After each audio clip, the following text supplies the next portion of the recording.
Has stayed with you for a while.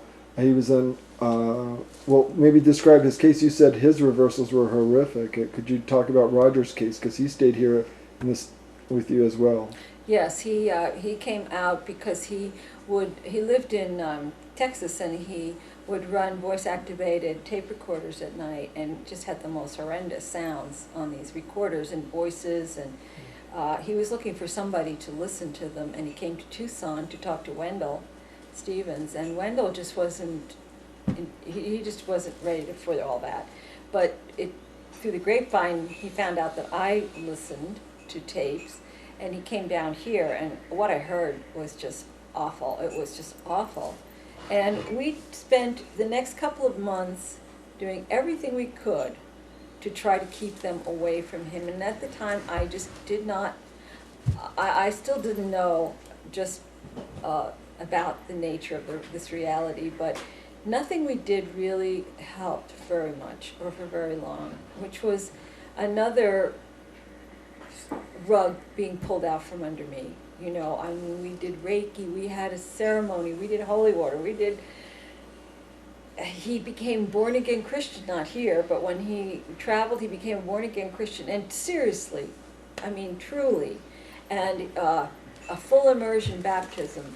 He had the whole congregation praying for him, covering himself in the blood of Jesus as protection, and he was attacked right in the church during the middle of all this.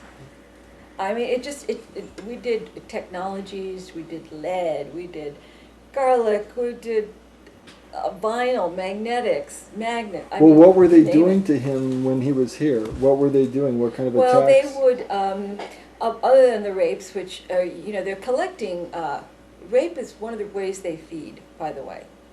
They call that alien honey.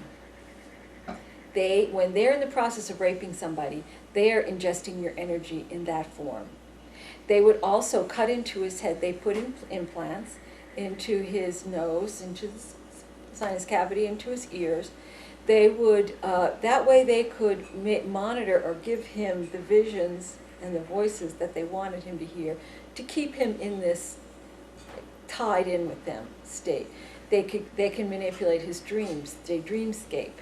Then they would also dig into his head. They would extract fluids, spinal fluids. They feed on different organs, body organs. They will use like almost the needles to extract. Now this is all astral. They extract fluids, body fluids. When they ingest people, they're not just eating meat. They are eating. What they're eating is there's memory in our bones. They ingest elements, emotions. All these different things. Otherwise, they could just clone and eat people. Clone and eat and clone and eat. But that's not enough for them. The human body, when they ingest it, they take in much of what we are, or aspects of ourselves. Not our true spirit or soul, but they will absorb our essences. So it's not just meat to them.